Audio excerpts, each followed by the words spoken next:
Bonjour à tous, bienvenue à ce nouvel épisode de la Bible symbolique avec Jonathan Pajot, Jean-Philippe Marceau et aujourd'hui aussi Georges Elias. Georges Elias est un auditeur, quelqu'un qui connaît Jonathan depuis quelques années, puis il a soumis un article pour le blog francophone il y a quelques mois, en fait juste avant qu'on fasse la transition de l'ancien site au nouveau site. Fait que son article est sorti directement avec le nouveau site il y a quelques mois. Puis j'avais envie d'en discuter avec Georges aujourd'hui. Euh, donc, ça, c'est un article d'introduction au symbolisme. Puis ce que j'avais envie de faire, c'est essentiellement que Georges tu nous parle de ton article. Puis nous, je pense qu'on va avoir des questions. Naturellement, on va vouloir questionner certains points ou élaborer sur d'autres. Ouais, sûrement.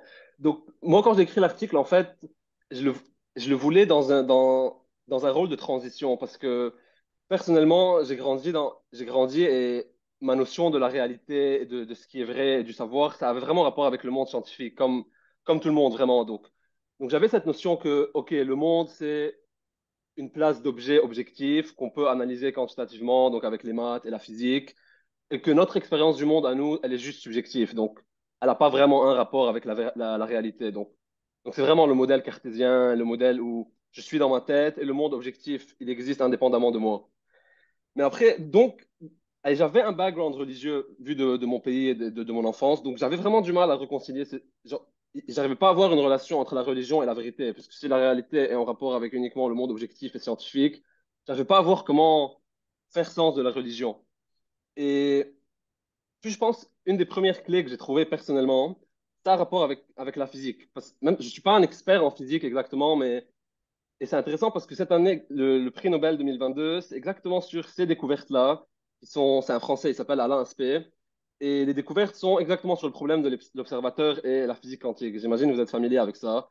Donc, tout ça, l'expérience rapidement, ça nous montrait que s'il y a un observateur qui voit une particule à un endroit A et un autre observateur dans un autre endroit, ils ont remarqué que les propriétés qu'ils ont mesurées, donc le spin, le momentum et toutes ces propriétés-là, elles étaient corrélées l'une avec l'autre. Donc, donc, ce que ça nous dit, c'est que les propriétés, elles n'existent pas avant l'observation dans un monde objectif avec des propriétés déjà faites, mais l'acte de l'observation lui-même, il participe aux propriétés qu'on va observer. Et ça, c'est vraiment... Donc, les physiciens peuvent avoir plusieurs conclusions différentes et implications avec ça, mais pour quelqu'un qui veut penser juste philosophiquement, tu as déjà ici une clé trop importante qui nous dit que non, tu peux pas vraiment conceptualiser le monde comme étant un endroit juste objectif avec ses propriétés quantitatives, indépendamment de nous, juste en dehors de notre conscience. Mais donc déjà, je pense que ce point-là ramène directement dans la philosophie l'importance de non, il faut voir comment le monde se manifeste à la conscience, pas juste indépendamment. Je serais curieux de savoir, tu disais que tu avais naturellement une vision du monde plus scientifique. Hmm. Est-ce que tu étudiais en sciences ou c'était quelque Ouais, chose qui était commun dans la culture, disons? dans la culture sûrement, dans la famille sûrement. Et à l'école, j'ai fait un bac S en spécialité maths et puis j'ai commencé en médecine, et maintenant je suis en psychologie. Donc, il y a toujours le point de vue scientifique a toujours été vraiment ancré hyper naturellement dans la façon avec laquelle je conceptualise ce qui est vrai. Mhm. C'est bon, cool. Ouais, ça serait. On pourrait peut-être essayer de parler un petit peu plus de ce que tu viens de mentionner en physique, Hmm. là. Parce que c'est ça, il y a beaucoup de gens qui parlent de ça de façon pas claire souvent, puis là, c'est facile pour les gens de mal comprendre quand on en parle aussi, là. Ça, le prix Nobel, spécifiquement 2022, qui vient d'être gagné, est-ce que tu te rappelles c'était pourquoi exactement? C'était-tu sur l'expérience que tu viens de mentionner ou quelque chose de Ouais, relié? il y avait Alain Aspect qu'il a eu, je pense, c'était peut-être la figure la plus importante du prix Nobel, mais il y a eu, je pense, trois autres expériences qui ont été répliquées après ça. Et spécifiquement, si tu lis en physique, ils vont te dire ça a rapport avec les inégalités de Bell et la non-localité. Donc, les détails physiques pour un physicien, j'imagine, ils aimeraient parler de c'est quoi l'inégalité de Bell et tous ces trucs, mais je pense pas que c'est vraiment relevant à ce qu'on veut dire maintenant. Mais sinon, c'était vraiment sur la non-localité, spécifiquement sur l'idée de la non-localité. Donc, l'idée que on peut pas avoir un réalisme naïf qui pense que avant qu'on observe les particules, elles ont déjà leurs propriétés. Je pense, si j'ai entendu quelques discours de Alain Aspect, il insiste sur ce que c'est ça sa conclusion personnelle à lui, que non, les particules, elles n'ont pas leurs propriétés avant qu'on les observe, mais l'observateur, en même temps, ça ne veut pas dire que les particules ont aucune propriété et que c'est arbitraire ou subjectif. C'est pas ça ce qu'il veut dire non plus. Mais les observations et les propriétés ont toujours rapport avec la conscience humaine et l'observation. Mhm. Et ça personnellement, en tout cas, j'ai senti que c'était vraiment. le switch, et c'est important pour le monde symbolique, parce que, obviously, les symboles ont rapport avec comment la conscience humaine perçoit aussi, et c'est pas juste des propriétés. Mhm. Ouais, ouais, les particules sont comme en état potentiel, on peut dire, là, comme Hmm. c'est pas encore clair exactement qu'est-ce qu'ils vont être, là. Puis, mettons, les inégalités de Bell, on n'a pas besoin d'aller vraiment beaucoup plus loin, comme tu dis, dans les détails techniques, mais ceci, je me rappelle bien, là, c'est qu'il y a des gens qui espéraient, tu sais, au début de la révolution quantique, des gens qui espéraient que, en fait, ce soit un système déterministe matérialiste comme d'habitude, mais qui ait juste des variables cachées à quelque part qu'on ne connaisse pas. Tu sais, c'est quelque chose qu'on ne connaît pas, mais plus tard, ça va être déterministe. Mais je ne me rappelle plus c'est quoi les détails techniques, mais les inégalités de Bell, c'était comme un théorème que quelqu'un avait fait avec quelques hypothèses qui disait que, ben, en fait, il ne peut pas y avoir de variables cachées parce que tu arrives à démontrer une impossibilité Ouais, ouais, en exactement. mathématiques. Puis ça, j'imagine qu'il y a une prédiction reliée à ça qui a été validée récemment pour qu'il y ait le prix Nobel récemment en 2022 là-dessus. Euh, mais moi, ça, c'est bien, comme tu dis, disons, c'est un point d'entrée pour. euh, Exactement. ouais. Et je pense que le. Ouais, dis? Non, j'allais juste dire, c'est intéressant parce que c'est comme si à la fin de tout le genre de matérialisme avec lequel on a fait face, puis tu sais, comme un genre de réductivisme là, matériel, on arrive, on revient à Platon puis Aristote finalement. Puis, tu sais, on est obligé de parler de potentialité de présence, de potentialité d'identité.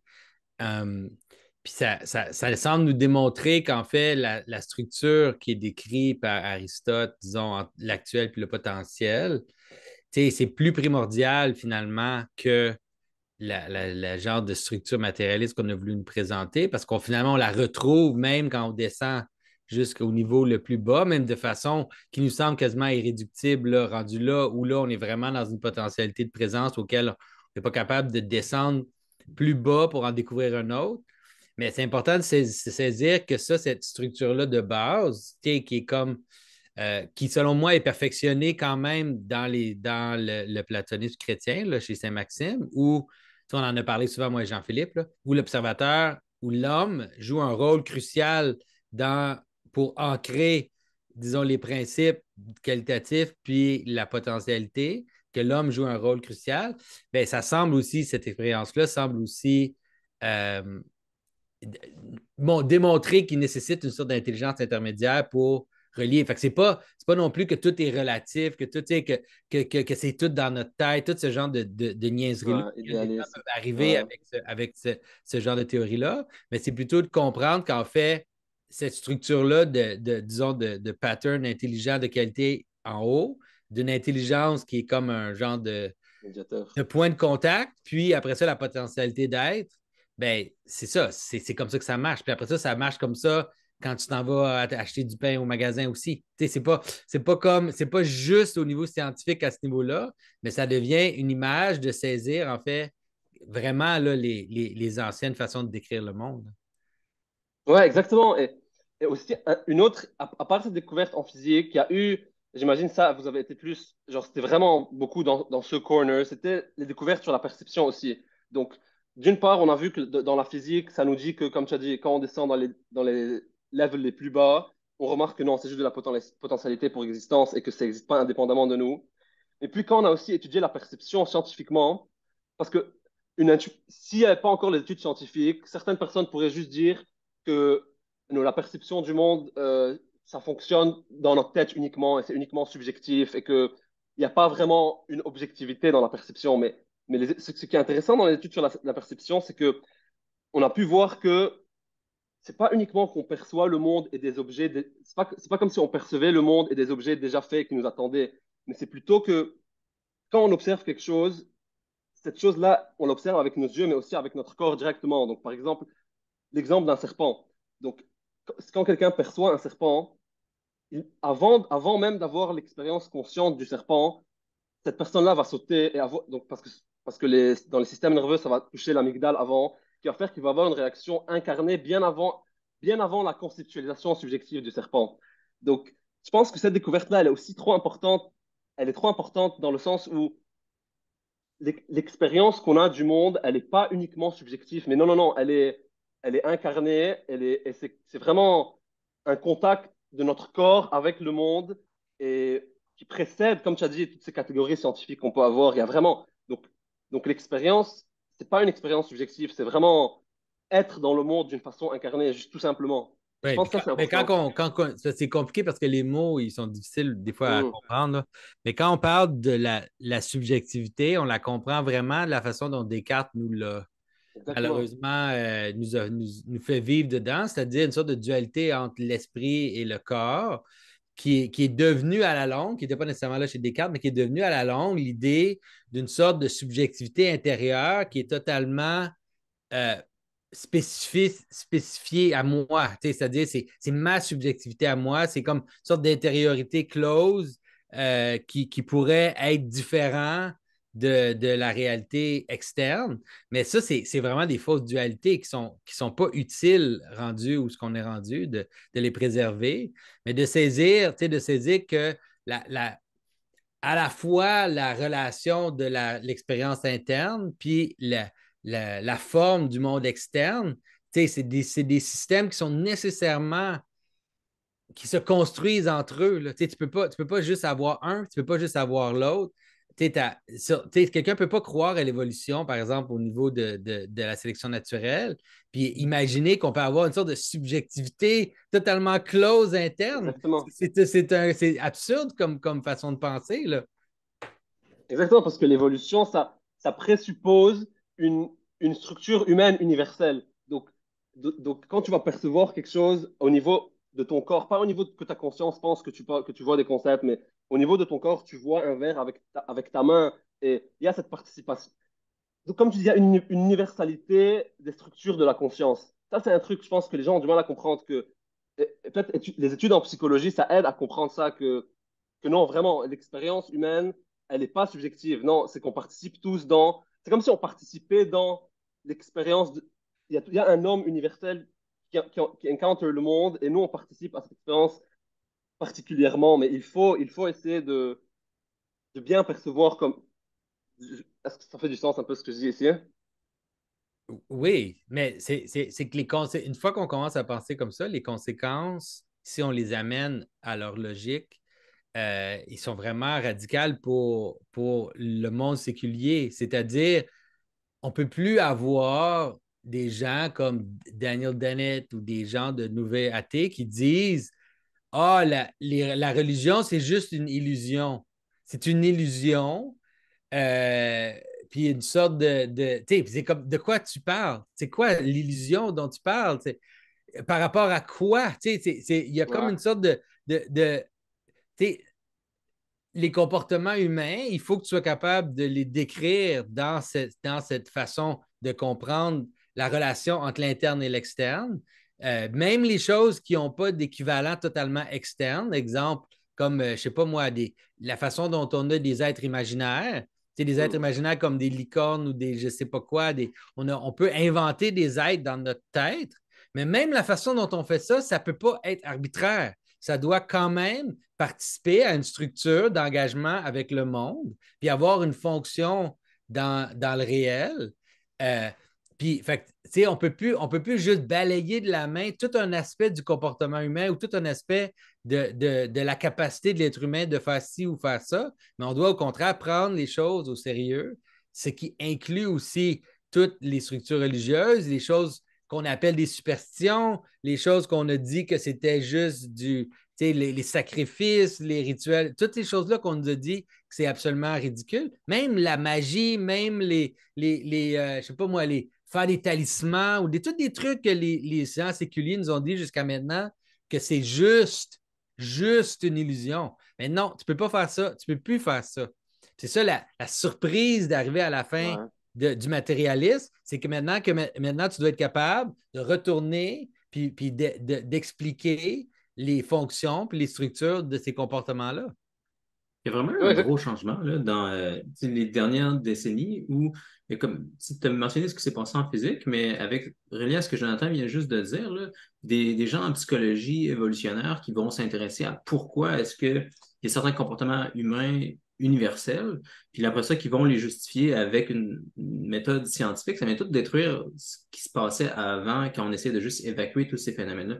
Pourquoi est-ce que tous les peuples vont finir par être religieux? Pourquoi est-ce qu'il y a plein d'analogies même qui vont se produire entre des religions qui émergent dans différentes régions du monde complètement séparées?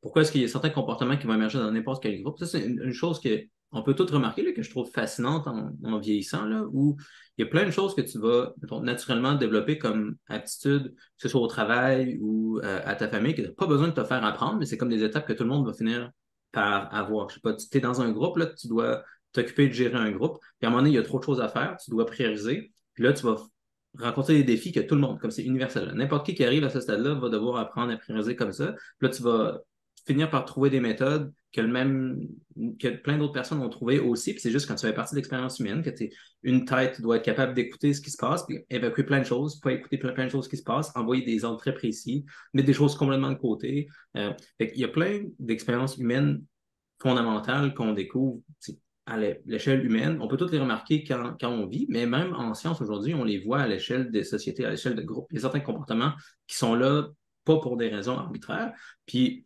ils sont tout aussi rigoureux dans leur étude que les choses qu'on trouvait dans les sciences auparavant, qu'on trouve en physique, en maths, peu importe. Donc, ça, c'est intéressant que ça ait changé comme ça dans les dernières décennies, puis c'est pour ça que le monde symbolique grossit.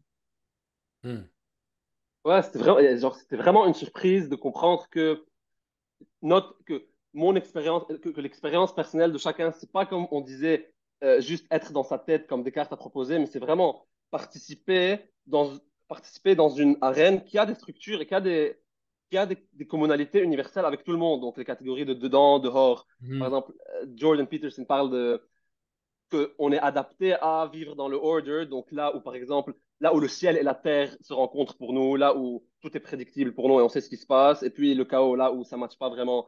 Et ça, c'est vraiment des structures communes à tout le monde. Et puis, une fois qu'on comprend que notre expérience du monde, elle a des catégories universelles, les histoires, comme tu dis, les histoires avec les êtres imaginaires, ça devient beaucoup plus riche en sens et en implication une fois qu'on comprend ça. Oui, ouais, c'est ça, en effet. C'est qu'on ne peut plus penser qu'il peut exister des aspects du comportement humain qui peuvent juste être, comme j'ai dit, tassés de la main puis ignorés comme étant superflus ou qui est juste quelque chose de. Tu sais, comme le concept de superstition, il devrait juste disparaître. Il devrait juste disparaître. Je ne sais même pas c'est de quoi tu parles. C'est quoi ça, une superstition? Tu sais, il y a des comportements qui ont des effets, puis certains comportements ont des effets plus ou moins. Puis il y a des comportements qui ont des effets à travers des mécanismes que peut-être que tu ne saisis pas, qui ne sont pas totalement mécaniques, mais qui impliquent la relation des autres consciences avec la tienne. Tu sais, disons, je vais donner un exemple simple. Par exemple, l'idée que tu peux maudire quelqu'un puis que la personne va mourir. Tu sais, est-ce que ça, c'est possible? La réponse est, ben oui, c'est possible. Non seulement c'est possible, mais c'est documenté.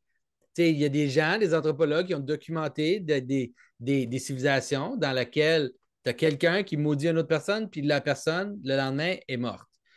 Fait que là, tu te dis, ouais, mais ça, c'est juste une illusion. C'est tous eux qui s'illusionnent, ils s'imaginent que la malédiction, elle marche, puis à cause qu'ils s'imaginent que la malédiction, elle marche, mais là, à cause de ça, ça l'affecte, puis là, à cause de ça, finalement, ça meurt. La personne meurt, mais c'est toute une illusion. Mais c'est comme de C'est quoi pas tu ça. parles? De quelle illusion que tu C'est parles pas ça. là-dedans? Il n'y a pas d'illusion. Il a fait Ouais, une ouais. malédiction, la personne est morte. Arrête de dire que c'est une illusion. Ouais, C'est ouais. carrément quelque chose qui est arrivé dans le monde, là.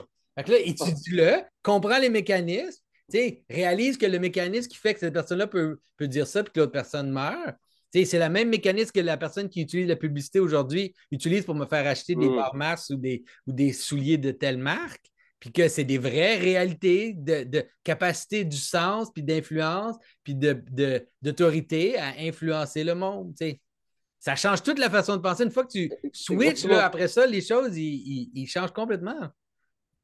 Et on sait scientifiquement qu'on vit dans un monde de sens, pas dans un monde objectif. Donc, un talisman, le concept de talisman, ça explique plus de choses, tout simplement, parce qu'on vit dans un monde sensé. Donc, un objet qu'on aura mis sacré, par exemple, va finir par avoir des conséquences.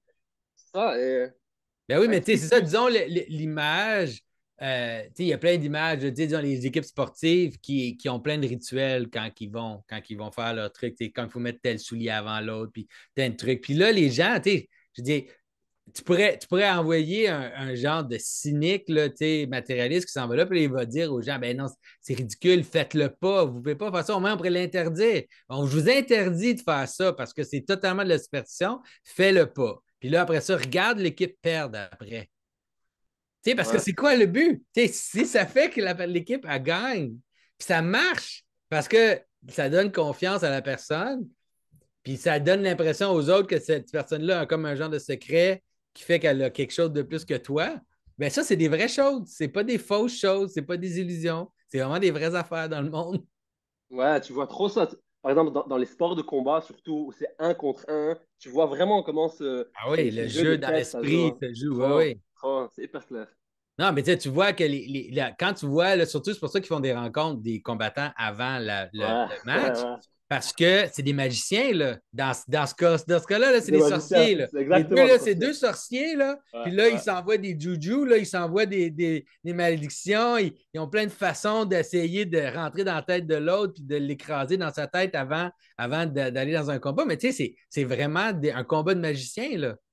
Ouais, ouais, et c'est vraiment, si tu regardes l'histoire, c'est clairement ça. C'est quelqu'un qui a une confiance en lui suprême ou quelqu'un qui a une religion qui le back up mais il a besoin d'avoir une protection. Et je pense que ce qui est trop important dans ce qu'on dit là, c'est que si on veut penser un peu philosophiquement, ce serait que tous les phénomènes de l'esprit, les idées, si on veut les appeler des idées ou les principautés, c'est pas des épiphénomènes comme Daniel Dennett voudrait, mais non, ils ont une ontologie qui existe. Et ça change tout, je pense. C'est ça ça change énormément de choses. Puis même, juste carrément, même si tu ne veux pas aller en métaphysique, juste au niveau pratique, de prendre ces structures-là sérieusement, ils vont te donner plus d'accès à la réalité que de dire comme Dennett, ah, tu sais juste des illusions.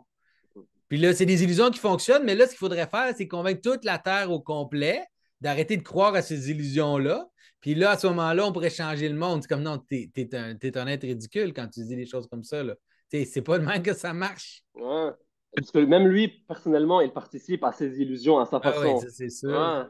Il y a tellement de choses que tu peux plus étudier si tu ne prends pas le niveau humain au sérieux. Comme, il y a plein de phénomènes sociaux que tu dois juste ignorer, plein de comportements que tu as toi-même que tu dois juste ignorer. Peut-être une des raisons pourquoi Jordan est devenu très populaire, c'est qu'il faisait juste comme expliquer des choses naturelles. Là. Il expliquait pourquoi est-ce qu'on aime tel genre d'histoire. Puis des gens athées séculiers comme Dennett ou Dawkins, tout ça, qui essayaient d'évacuer le sens.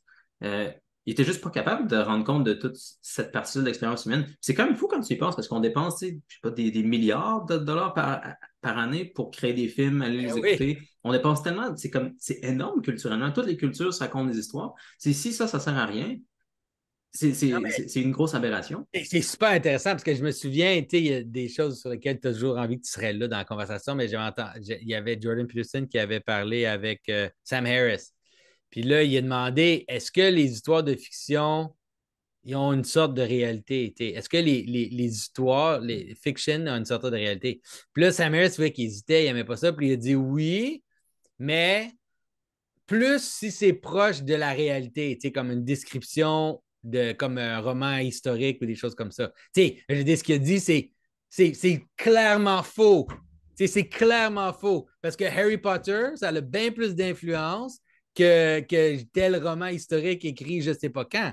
Puis Star Wars a bien plus d'influence sur la réalité que les romans historiques. Voyons donc. C'est comme, tu vois, dans sa réponse, comme en quoi ça limite la limite de sa capacité de voir comment le réel fonctionne. Parce que ce qu'il vient de dire là, c'est manifestement pas vrai.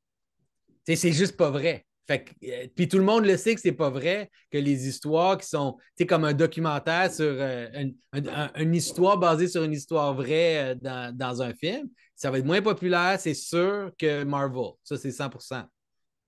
Ouais, et ça a rapport aussi avec le fait que, que notre mémoire, elle n'est pas juste arbitraire. Donc, il y a des structures spécifiques qui vont être marquées parce qu'elles ont rapport avec. C'est normal que notre mémoire va retenir certaines structures plus que d'autres, puisqu'elle est probablement adaptée à se rappeler des situations qui sont là la plupart du temps. Donc, obviously, un film qui est plus archétypal et qui a un thème plus universel va beaucoup plus attrapé notre mémoire et il a vraiment compris la chose à l'envers. Ouais. Mais ça, c'est Ouais, ça aussi, après, quand tu regardes l'histoire, une fois que tu as compris ça, ça change toute ta perspective. Parce que, disons, un exemple, c'est l'historien moderne, il va regarder Alexandre le Grand, puis là, il va dire, ah, autour d'Alexandre le Grand, il s'est accumulé plein de légendes. Puis là, maintenant, il faut faire le travail difficile de différencier ce qui est légendaire de ce qui est historique. Là, on va passer des carrières entières de scholars pendant des décennies à enlever les petits morceaux de l'histoire d'Alexandre le Grand qu'on pense qui seraient légendaires, puis essayer de sortir de ça ce qui est vraiment arrivé. Mais tu es en train de manquer tout, là. Parce que la question que tu devrais te poser, c'est pourquoi certains personnages accumulent des légendes autour d'eux? Puis est-ce qu'il y a une cohérence à la forme des légendes qui sont accumulées autour de ces personnages-là? Puis la réponse, c'est oui, il y a une cohérence, il y a une sorte d'universalité qui entoure les légendes qui se manifestent autour de personnages qui ont eu beaucoup d'influence dans le monde. Puis, il me semblerait qu'avoir des légendes qui s'entourent autour de toi, c'est un marqueur d'importance pour la personne. Donc, un des vecteurs d'influence de la personne est nécessairement dans les légendes qui s'accumulent autour de lui. Fait ignorer les légendes, c'est manquer un aspect important de la réalité de cet être-là puis de son influence sur le monde. Fait que ça change tout. C'est-à-dire, tout d'un coup, ouais, même quand on regarde l'histoire, on n'a plus du tout la même approche. On a plus, tu sais, comme, c'est pour ça que moi, je dis aux gens, tu sais, quand les gens ils me disent, est-ce que tu crois à la Bible, puis à ce qui est arrivé, je dis oui, je crois vraiment à la Bible, que c'est des événements qui sont arrivés, mais je dis attention, moi, je crois aussi que la guerre de Troie est arrivée. Tu sais, je suis sérieux quand je dis ça, là. Je dis pas ça légèrement, là. Tu sais, puis la façon dont l'histoire de la guerre de Troie est écrite, c'est la meilleure façon pour comprendre l'importance de cet événement-là dans le monde. Puis c'est essayer d'enlever l'aspect légendaire, puis le combat des dieux, puis toutes les choses qui sont dans la guerre de Troie. Puis là, tu essaies de me trouver une preuve archéologique que c'est arrivé à tel endroit, puis tu trouves une vieille lance en bronze, là, enterrée dans le sol. Puis tu es comme, ouais, j'ai finalement trouvé une preuve de la guerre de Troie. Sérieux, je m'en fous complètement de ce que tu me montres. Là. Ça n'a pas de valeur, ça n'a pas d'importance pour moi. Là. Ça ne veut rien dire ce que tu me montres. Là. Je pense une autre façon, je pense, de rendre ça plus plausible, c'est que j'ai l'impression qu'on peut le sentir un peu dans notre moment comme social, là, qu'il y a beaucoup de choses justement qui sont en potentiel, qui sont pas arbitraires, mais qu'on est dans un état flou où les histoires qu'on raconte sur les choses sont super importantes. Puis c'est pas clair que les choses, on dirait que les choses sont juste pas déterminées encore tout de suite. Comme, je sais pas, il y a plein de choses, plein de variables partout. Là. On essaie juste de réfléchir, ça va ressembler à quoi notre vie dans 5 ans, par exemple. Là. Puis les choses, c'est vraiment pas possible de savoir. Là. Il y a, tu sais, tous les changements avec l'intelligence artificielle, il y a les élections qui arrivent aux États-Unis, il y a plein de candidats gauche-droite, il y a des gros changements dans les médias aussi. Tu sais, à la télé, les journaux, c'est quasiment terminé. Maintenant, les gens s'informent comme sur TikTok, puis des affaires qui vont full vite, qui sont complètement incontrôlables.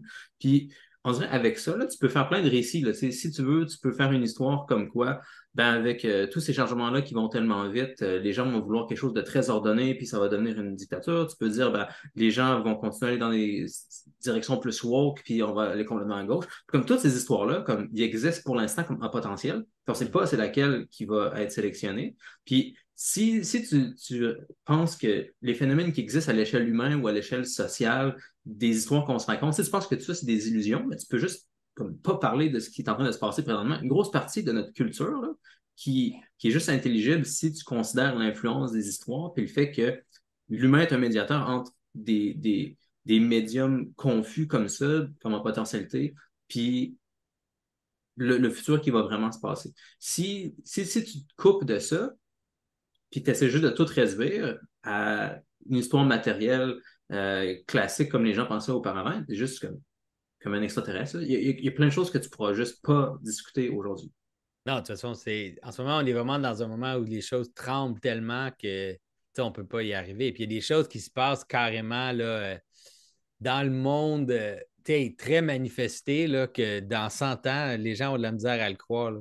Quand on va leur dire que 2 milliardaires qui sont dans les plus populaires du monde, ils sont en train d'organiser un cage fight pour ça. À Las ouais, Vegas, là, c'est comme, on est dans un monde où tout est possible en ce moment. ouais. Il n'y a plus rien qui est impossible. Tu as ça, et puis tu as aussi le même jour, littéralement, le fils du président. qui part pas en prison, et puis un autre milliardaire, Andrew Tate, qui part en prison. Donc tu as vraiment des trucs qui se passent en même temps qui sont, comme tu dis, durs à croire. C'est dur à croire quand tu devras, quand on les racontera plus tard, ils vont s'entendre comme des mythes ou des histoires fantaisistes, mais Non, pas c'est vraiment. sûr qu'il y a beaucoup de choses en ce moment qui sont. C'est ça, on entre dans une période qui devient un peu mythologique, là. Mhm. Et avec l'intelligence artificielle, puis tout ce que ça l'implique, puis tout ce qui tourne autour de ça, là, on est en train d'approcher vraiment un monde mythologique. Puis en fait, tu peux voir que différentes personnes habitent dans différents mondes. Comme des gens comme. C'est assez classique, là. Tu sais, quelqu'un qui est à gauche, quelqu'un qui est à droite, il y a plein de choses qu'ils voient juste pas de la même façon. Comme ils regardent les nouvelles, là, puis il y a des choses qu'un voit, puis des choses que l'autre voit pas. Puis c'est super systématique, là. Fait que, on dirait que tu peux voir autour de toi, là, c'est dans différents groupes d'amis ou au travail ou peu importe, tu peux voir qu'il y a différents groupes qui ils voient pas le même monde du tout, là. Tu sais, de penser qu'il y a juste comme l'histoire matérielle Ouais. concrète qui est importante, comme je pense que c'est fini, là, parce que tu le vois dans les gens autour de toi que il y a différentes visions du monde qui ont un gros impact sur ce que ces gens, ce que les gens voient vraiment là, concrètement là, sur la réalité. Puis c'est dur de faire des ponts entre ces trucs-là, puis d'aller vers quelque chose d'objectif derrière. Ah, en effet, c'est très difficile, puis c'est dur de ne pas se laisser embarquer dans le truc. Comme tout le monde sait que là, c'est la Saint-Jean-Baptiste demain, puis que là, on a sacrifié la Saint-Jean cette année. Il n'y en aura pas, en fait, Saint-Jean. Là, il y aura pas de. On va pas faire de. On va pas faire on va pas célébrer la Saint-Jean à cause des feux de forêt. Tu sais. C'est super intéressant de voir. Tu sais, If, if, c'est vraiment un geste religieux là, qui est en train de se if. faire, là. C'est vraiment un sacrifice. Là. On est en train de se sacrifier. Tu sais, je dis, c'est quand la dernière fois qu'il y a eu un feu, un immense feu après un feu d'artifice au Québec, sérieux? C'est quand la dernière fois que tu as entendu ça? Est-ce que tu as déjà entendu ça? Dans toute l'histoire de ta vie, qu'il y avait un méga feu qui était démarré à partir d'un feu d'artifice? Non. Moi, j'ai jamais entendu ça de ma vie. Mais là, c'est comme on est tous en mode religieux. Là, c'est comme qu'est-ce qu'il faut qu'on sacrifie aux dieux là, pour qu'on soit correct, puis qu'on puisse montrer qu'on est correct. C'est hallucinant dans le monde dans lequel on vit.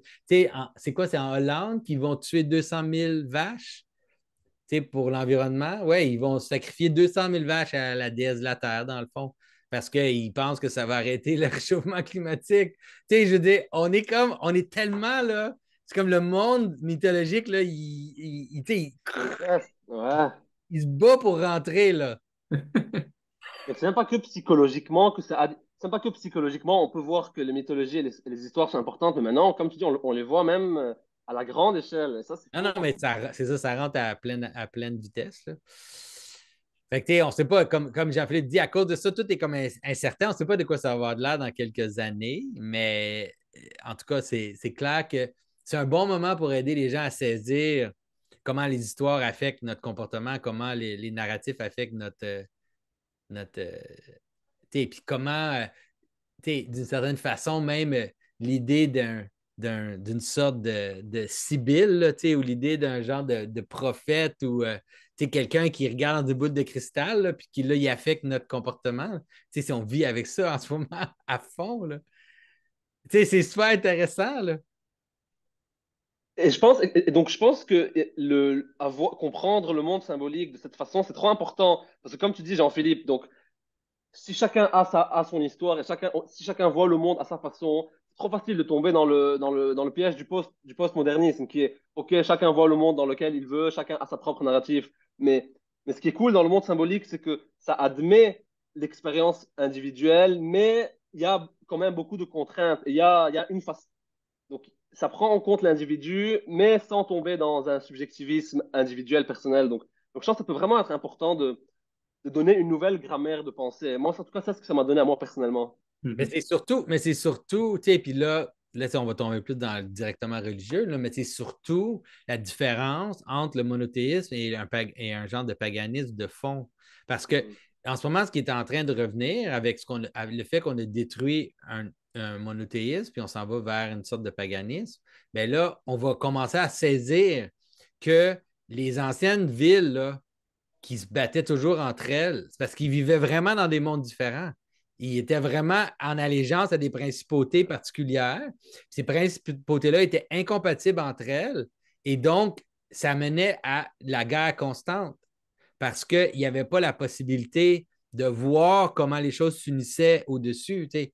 Fait que c'est ça qu'on le voit dans le monde politique en ce moment, comme Jean-Philippe dit. Maintenant, on saisit que c'est possible de vivre vraiment dans des cosmos, des mini-cosmos qui sont pas compatibles entre eux. Puis qu'à cause de ça, c'est plus qu'on veut détruire l'aspect transcendant, plus qu'on veut éliminer l'idée d'une unité transcendante, bien, plus qu'on va s'en aller vers un monde où les conflits irréductibles vont être présents, là, où tu peux juste pas, comme tu dis, c'est comme tu vis tellement dans un monde différent qu'on se voit même pas. Puis ça allait tellement loin dans l'ancien monde où on ne voit même pas l'humanité de l'autre. Les anciennes tribus, avec leurs petites principautés et leurs petits dieux locaux, ils étaient incapables de voir l'humanité des autres tribus. Pour eux, c'était des comme. Ils ne faisaient pas partie de l'homme. Mais ça, c'est juste à la. Puis on a eu des vagues de ça, même, disons, dans l'histoire chrétienne, malheureusement. Mais c'est des choses qui s'en viennent là, au-dessus de l'horizon vraiment vite parce que plus qu'on s'en va vers une sorte de fragmentation de principauté, plus ça va être difficile de reconnaître l'universalité, là. Donc, les principautés, donc, les gens aujourd'hui, ils diraient qu'ils ne voient pas de principauté, ils ne parlent pas aux principautés. Donc, ça marche, tu penses, plus d'une façon intermédiaire, où par exemple, une personne plus haute, il l'écoute, et puis cette personne-là écouterait un truc plus haut. Donc, Tu veux dire que tu penses que les gens, ils n'entendent pas les principautés? Ben oui, ils les entendent. Mais ils ne savent pas nécessairement que c'est hmm. ça qu'ils entendent. Mais je veux dire, euh, tu sais, un exemple simple que c'est plus maintenant celui-là aujourd'hui, mais les gens qui avaient un esprit nationaliste en général, c'est des gens qui écoutent une principauté. C'est-à-dire qui s'identifient avec une principauté, qui suivent une principauté, qui voient les autres qui sont ralliés à cette principauté-là comme étant leurs gens. Il n'y a rien de mal dans l'idée nécessairement d'avoir ça, en autant que c'est connecté plus haut Ouais, ça doit à attirer plus d'autres. haut. Mais la difficulté avec le côté, quand ça devient politique et idéologique, euh, c'est que souvent, c'est comme une sorte de. Il y a comme une sorte d'opposition absolue, là, tu sais. C'est-à-dire, en théorie, je peux exister dans une nation, puis, tu sais, je peux trouver que les Français sont intéressants, mais moi, je ne suis pas français. Tu sais, je peux trouver que les autres nations sont intéressantes, mais moi, je ne suis pas. Mais dans le politique, là, c'est pas ça. Là, c'est comme, il y a comme une sorte de cohérence à mon monde. Puis ce monde-là, il est radicalement opposé à la cohérence Ouais. d'un autre monde. Puis à un moment donné, ça devient l'idée qu'il faut juste éliminer l'autre monde. C'est la seule façon d'arriver finalement à bon port, c'est d'éliminer l'autre côté, là. D'une façon ou d'une autre, pas nécessairement violemment, mais de façon à les convaincre ou whatever, ou de façon idéologique, mais il n'y a pas la possibilité d'avoir une sorte il n'y a pas la possibilité d'avoir une multiplicité saine là, sous une unité, là. Puis Ouais, je pense. Oh, excuse, vas-y, non, Georges. vas-y. Ouais, ben, j'allais juste dire, ben, je revenais un peu à ce que tu avais dit plus tôt, Georges, là, puis ça a rapport au conflit que Jonathan vient de mentionner, mais je pense que ce qui a comme cimenté la vision du monde symbolique pour beaucoup de personnes, puis fait que c'était quelque chose de viable, c'est à force de voir tous les exemples d'explications de phénomènes qu'on peut donner, puis de voir, OK, il y a vraiment une intelligibilité au monde à des niveaux que j'avais juste pas soupçonné où il pouvait y avoir quelque chose de vraiment intelligible. Fait que, tu sais, toi, Jonathan, Jordan, d'autres personnes, il y a des centaines d'heures de matériel de vous qui expliquent plein d'affaires que j'avais juste jamais entendu d'explication sur. Parce que, de prime abord, je sais pas, quand quelqu'un arrive comme qui dit ce qu'on disait tantôt, le fait que il n'y a pas c'est juste un monde matériel réductionniste donné, mais si tu commences à t'intéresser aux superstitions, à tous les phénomènes qui se passent à travers la psychologie humaine, tu peux vraiment trouver un monde intelligible. C'est vraiment comme un gros changement de vision du monde. Fait qu'avant que ce soit viable, il faut quand même que les gens l'essayent puis voient si tu peux effectivement aller expliquer des choses intéressantes que tu peux pas expliquer avant. Comme c'est qu'est-ce que je gagne? C'est si je suis prêt à rejeter mon matérialisme qui fonctionnait quand même pendant longtemps, qu'est-ce que je gagne?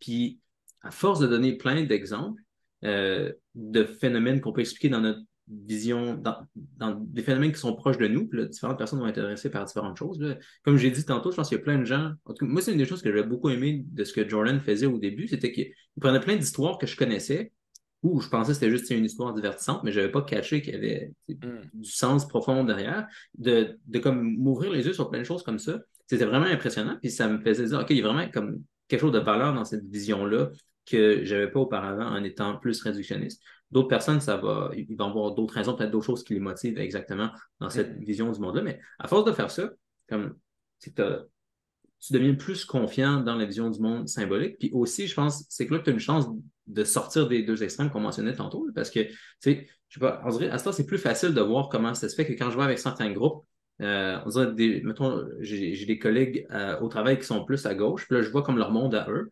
Puis versus, je sais pas, je vois certains gens que je connais à la paroisse qui sont beaucoup plus à droite, puis ils ont vraiment une vision du monde différente. Puis j'essaie de ne pas rester pris dans Hmm. ni l'une ni l'autre de ces visions du monde-là. Mais ce serait dur à faire si j'avais pas comme le cadre symbolique pour comprendre comme, Exactement. comment je peux cadrer différentes visions du monde complètement. Oui, ça dit de même de comprendre qu'il existe des sortes de cosmos qui peuvent exister avec une certaine cohérence. Mhm. Déjà, c'est utile, comme tu dis, parce que là, non plus, tu n'es pas scandalisé quand que ça t'arrive ou tu fais face à ça. Puis là, tu réalises aussi peut-être que des fois, tu tombes dans un monde qui n'est totalement pas le tien. Là, puis là, tu es déraciné parce que tu vois que les références, les gens, la façon dont ils mettent la réalité ensemble, c'est complètement différent de toi. Ça peut être moins déroutant parce que tu te dis, ouais, OK, ben c'est un peu comme ça que ça fonctionne. On tisse les choses ensemble. En effet, toi, Georges, c'est quoi? Qu'est-ce que ça t'a amené, disons, de commencer à penser comme ça? Donc, oui, ça a vraiment changé. Je dirais confortablement que ça a tout changé, personnellement. Et ce qui est intéressant, c'est que c'est venu exactement à 18-19 ans. Donc, à 18-19 ans, il y a déjà ce. En fait, donc, j'étais au Liban et j'ai quitté le Liban pour aller dehors et je vivais seul et il y avait le Covid. Donc, il y avait vraiment le chaos total et fallait faire du sens de ce chaos. Donc, comment. Genre, comme tu as dit, Jean-Philippe, donc tu as besoin de quelque chose qui explique tout ce qui se passe avec toi. Et au début, ça a commencé plus personnellement avec juste Jordan parce que c'est un psychologue, donc il parle plus facilement aux gens. Donc, au début, ça commence avec lui et il te fait comprendre comment ta propre vie doit être, genre comment avoir sa propre vie en main. Mais c'est pas suffisant parce que le risque d'avoir sa propre vie en main, c'est d'être égocentrique à la fin. Donc, voir vraiment tout, comment ça se relie à toi. Donc, ça m'a aidé après de comprendre comment non, en fait, c'est une image fractale de quelque chose qui est plus grand et comment se connecter dehors. Et c'est là où je pense que aller vers le monde symbolique, littéralement, c'était mieux. Parce que Jordan, il hésitait en tout cas avant à parler des archétypes comme étant dans la structure du monde. Il était juste, OK, au moins c'est psychologiquement comme ça que tu fonctionnes, mais il n'était pas prêt à faire le step de dire que la grammaire de notre psychologie est la grammaire du monde. Oui. Il hésitait à faire ce step. Et, et ça aide à, ouais, ça a aidé à juste plus comprendre que ce que je vis, c'est pas juste à moi, mais non, j'essaie de vivre avec la réalité et relier ça avec la religion. Je suis encore dans le processus, je dirais, en tout cas. Ouais. Mais je pense que même Jordan, si tu le pousses un peu, il va, il va concéder que c'est pas juste la réalité du psyché. Puis j'ai eu Ouais. une conversation avec lui récemment où j'ai vu clairement qu'il était plus là, mais c'est sa position de Officiel. base, disons. Sa Ouais. tendance à être de base. Puis, c'est vrai que c'est une des grosses différences entre la façon dont, disons, mon frère Mathieu et moi, on parle du symbolisme, qui est plus métaphysique. Là. On a plus l'idée on décrit les structures ontologiques. Puis Jordan, mais les structures sont les mêmes. Ça qui est intéressant, c'est qu'on peut quand même si on a la tendance à penser que c'est au moins, c'est, disons, la map de notre psyché, ben, on perçoit les mêmes structures. Fait que ça peut être utile quand même. Tu parles avec quelqu'un comme Jordan ou je sais que j'ai souvent dit que je ne lis pas beaucoup Jung, mais tu peux lire Jung, puis s'il perçoit des structures qui sont réelles, ben, il perçoit des structures qui sont réelles, même s'il les attribue au psyché. C'est juste que il y a comme une limite parce que quand tu attribues au psyché, ben là, tu ne prends pas en compte la relation de Voilà. l'être avec son environnement. C'est comme si ça devient limité là, à certains points. Là. Et je pense que là, il y a un argument que John Verveek qui donne, qui vraiment pour moi, il vise exactement ce qu'il faut viser, où il dit que c'est un argument, je pense, que Plotinus donne, qui est le fait que si, si on sait que le monde est intelligible à nous, ça veut dire qu'on ça- on est obligé, il est obligé que les structures de la psyché map out avec les structures du monde dehors. Sinon, on tombe comment ça s'appelle? Être juste dans sa tête. Le solipsisme, là, Ouais, le ouais, tu solipsisme, tombes dans une sorte de exactement, exactement. solipsisme absurde. Là. Et avoir cette connexion des formes de la psyché et des formes du monde, à la fin, si tu veux essayer de parler métaphysiquement, c'est nécessaire. Et c'est pour ça que je pense que le monde symbolique, c'est spot Oui, on. puis tu peux, même si les gens ne sont pas prêts à le faire métaphysiquement, tu peux le faire de façon utilitaire. Ouais, De pratiquement. dire, Exactement.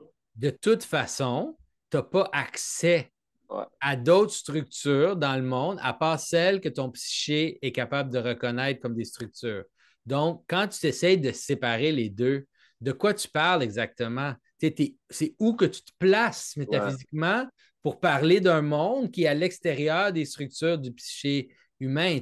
C'est ça souvent l'erreur que beaucoup de réductionnistes font, c'est qu'à un moment donné, tu réalises, OK, toi, tu es en train de parler comme si tu étais Dieu dans le fond. Comme si tu étais Dieu, puis tu n'étais pas un être humain, tu n'es pas dans le corps humain, t'es pas. Puis là, tu dis des choses comme les structures du psyché sont une illusion, ou tu sais, Daniel Dennett qui dit que la conscience est une illusion. Puis là, tu es comme, ouf! C'est vraiment impressionnant là, parce que ouais. tu t'es comme abstrait du système au complet, puis là, tu parles. Mais si au contraire, tu prends pour acter, tu comprends que tu es un être dans un corps, un être humain et tout, ben, tu n'as pas le choix de réaliser qu'au moins au niveau pratique, les structures du psyché et les structures cosmiques euh, doivent se mapper l'un sur l'autre parce que Ouais. sinon, on ne peut pas parler de rien. Et donc, je sens vraiment que le monde symbolique, on pourrait le voir aussi d'une certaine façon comme étant vraiment juste si on était un homme dans la création, sans oublier la technologie, juste un homme nu devant la création. C'est vraiment comme ça que primitivement, tu vois. C'est ça le langage de la création. Moi, je le comprends un peu de cette façon. C'est vraiment avant d'avoir toute la technologie des mots et tous ces trucs-là, juste primitivement, comment ton corps réagit. Je pense que c'est un peu ça sur lequel vous pointez quand vous dites Ouais. qu'il y a quand tu vois un serpent et tu sautes, et Mathieu dit que le serpent, c'est le symbole du changement, mais c'est ça ce qui se passe. Quand tu vois un serpent, c'est vraiment unexpected itself qui se manifeste et tu dois Ouais. sauter et fuir. Et c'est intéressant de la comprendre comme ça. Oui, mais c'est sûr que Mathieu, en particulier, il a fait beaucoup de son travail à enlever les couches là, de civilisation, puis arriver à un moment, Mhm. comme tu dis, où là, tu es debout avec la pluie qui tombe sur toi dans le froid, puis là, il faut t'allumer un feu. Faut que tu te caches de la pluie. Puis il a fait beaucoup de ces exercices-là, intérieurs, Yes. mais physiquement, pour essayer de voir les structures de base. Là, puis c'est sûr que ça porte fruit. Ouais, j'avais pas fait ce link avec enlever les changements. C'est exactement ça, c'est enlever les changements de peau et tu perçois de plus en plus le langage.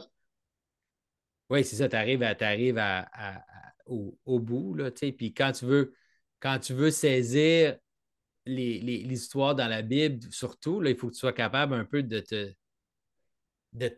mettre dans la peau de gens, dans le contexte, dans un contexte beaucoup plus simple, beaucoup plus primitif, parce que sinon, c'est ça, sinon tu peux pas saisir. C'est même difficile pour nous aujourd'hui de saisir le symbolique du soleil tellement qu'on est psychologiquement Ouais. saturé par la technologie, puis les lumières artificielles, puis les choses. On ne peut même pas saisir c'est quoi. C'est difficile de saisir le symbolique du soleil. Il faut vraiment que tu te places dans la situation d'imaginer, c'est ça, de t'imaginer, là, il n'y a pas de lumière artificielle, il n'y a pas rien, il n'y a pas de feu, il n'y a pas.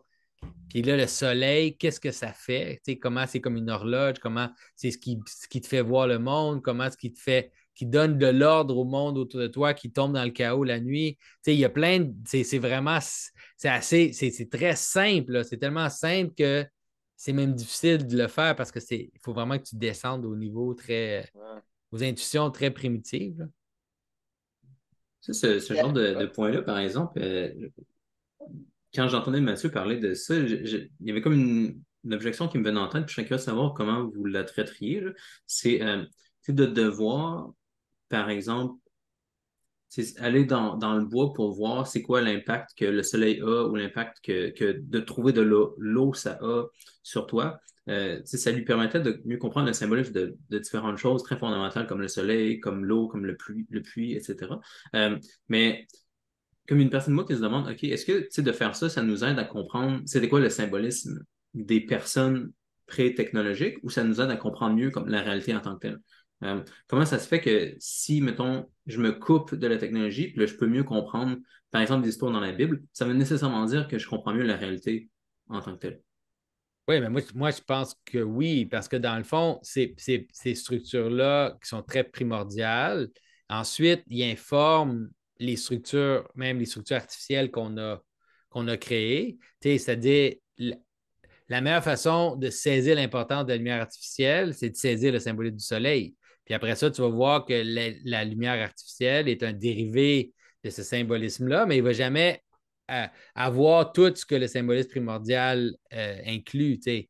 Euh, Puis aussi, par exemple, quand on parle, parce qu'il y a plein d'analogies qu'on fait dans les textes bibliques qui sont reliés avec des phénomènes physiques, tu sais, quand on dit que Dieu est lumière, mais tu sais, que Dieu est esprit, toutes ces affaires-là, c'est pas, tu sais, c'est dur à saisir si tu n'es pas capable d'entrer vraiment dans une sorte d'immédiat, tu sais, de réaction immédiate à ces phénomènes-là. Parce que, tu sais, le soleil, il brûle aussi. Mais tu sais, c'est dur pour nous. On oublie ça. On oublie que le Ouais. soleil va te brûler si tu te promènes tout nu au soleil. Tu sais, que c'est pas le fun. C'est pas juste le fun, le soleil. La lumière est dangereuse aussi. Tu sais, la lumière peut vraiment te faire mal. Puis, tu sais, il y a des choses comme ça que tu sais, ah, ben oui, OK, ben d'abord, là, je peux comprendre c'est quoi la lumière plus que si j'ai juste j'ai la version toute protégée de mon ampoule puis de tout ça, de saisir un peu. Puis c'est la même chose avec l'eau, c'est-à-dire l'eau peut vraiment te tuer. Le danger de noyade, le danger de caler, de te faire prendre par un crocodile, de te faire prendre par quelque chose dans le dessous, là, de te faire amener dans le fond. Là. Ça, c'est des intuitions vraiment très, très, très de base qui peuvent t'aider à saisir l'eau, le symbolisme de l'eau dans les histoires, plus que l'eau qui passe à travers les tuyaux dans ma maison, elle n'est pas dangereuse, cette eau-là. Elle est très peu dangereuse comparée à l'eau que que tu peux rencontrer quand tu es dans le bois. Puis là, il faut que tu traverses une rivière. Puis là, tu ne sais pas comment elle est profonde, la rivière. Puis il faut que tu la traverses parce que tu t'en vas de l'autre bord, puis tu n'es pas sûr. Tout ça, ces choses-là, on n'a presque plus besoin de les faire. Fait qu'on a de la misère à vraiment saisir les symbolismes que ça inclut. Là. Oui, donc je pense que pour répondre à ta question, donc je pense que ça te rapproche plus de la réalité, pas uniquement des histoires de la Bible, parce que la grammaire de ta pensée, que tu sois dans le wild ou que tu sois dans la ville, ça va rester la même. Donc la lumière symbolique va garder ses mêmes propriétés, mais peut-être vivre avec cette lumière, ça te permet d'être plus, ça te permet d'avoir plus ce mapping on de ce que tu vois et des principes spirituels plus précisément. Parce que et on peut aussi le voir d'une façon évolution. Donc au début, on vivait tous, par exemple, dans les arbres avec un feu de camp et on allait chasser. Donc la grammaire de notre psyché s'est adaptée à ça.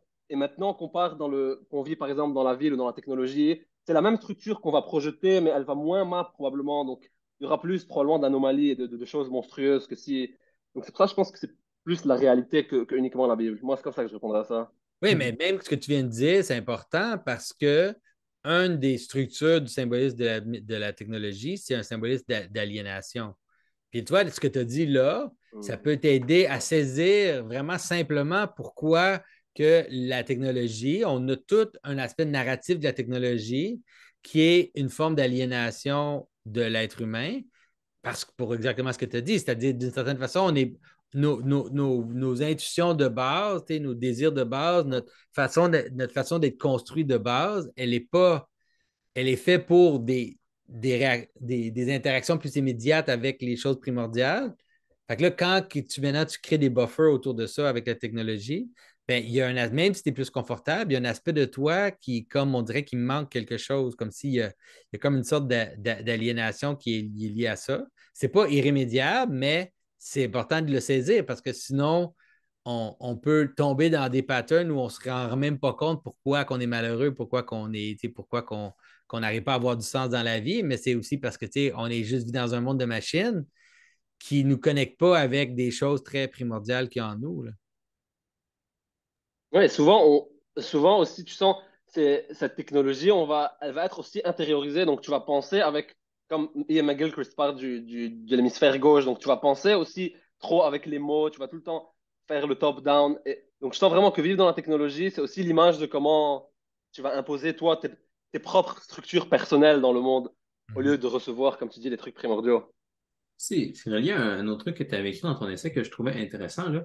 Euh, Tu parles de Christ et le fait d'utiliser trop vite le langage ou les concepts pour essayer de Ouais. comprendre les choses. C'est un rapport à des discussions que moi et Jonathan, on a eues pendant quand même longtemps déjà là, sur c'est quoi la meilleure façon de voir les symboles.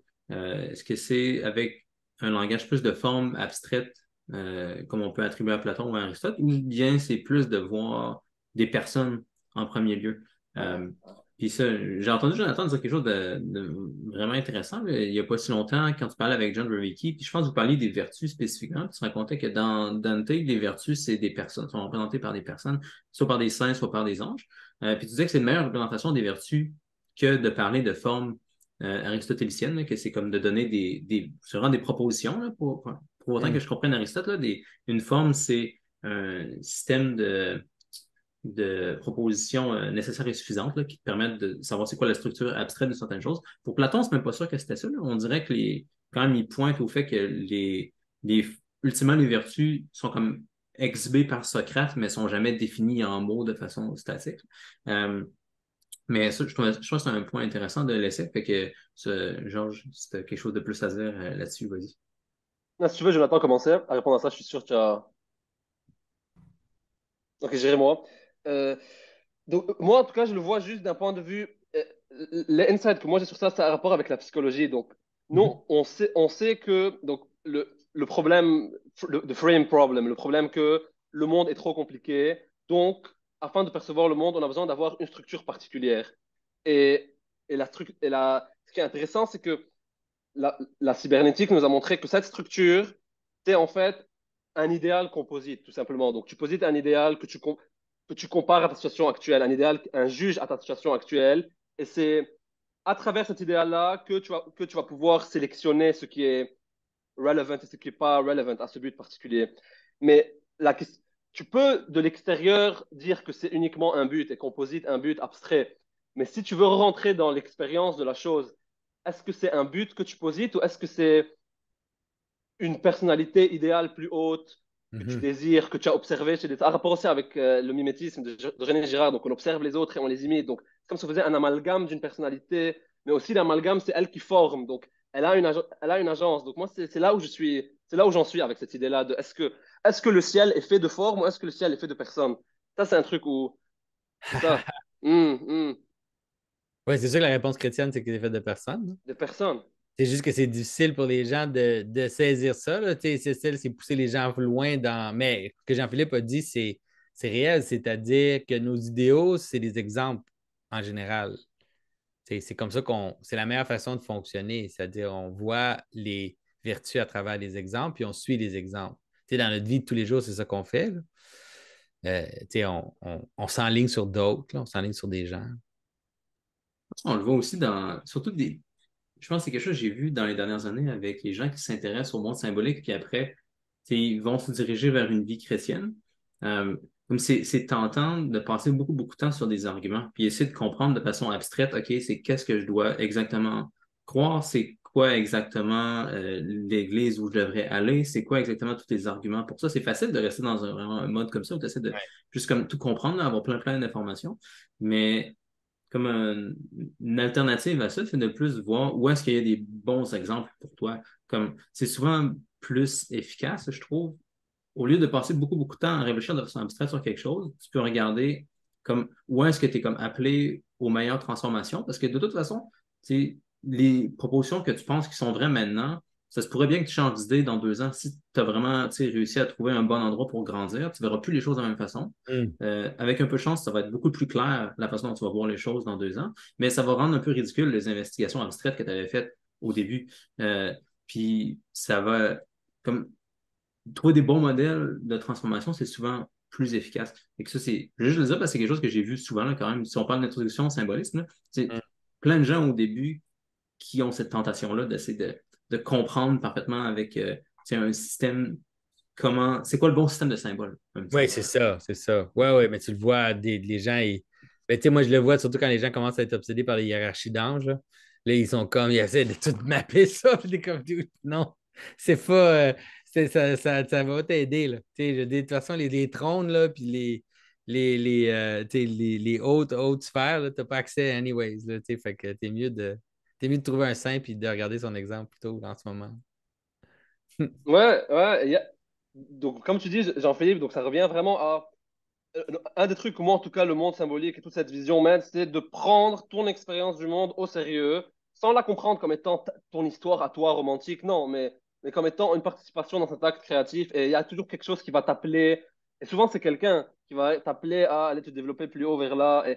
Et c'est drôle la façon avec laquelle ça se passe, parce que maintenant, avec YouTube, tu finis par trouver ces gens sur YouTube, mais c'est limité, mais c'est limité. C'est vraiment, c'est limité.